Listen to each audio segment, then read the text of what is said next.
Good evening po, sir.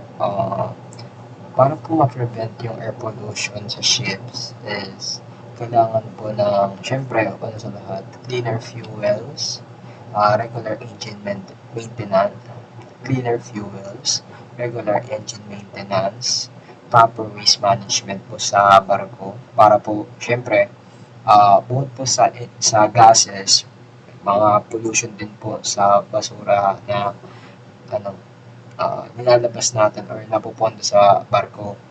And, kasama na rin po dun yung kaya nga po proper waste management and fuel efficient operations. Sa mga nabanggit ko po is makakatulong po yun, mapababa po yung sa air pollution sa mga gases po, mga greenhouse gases.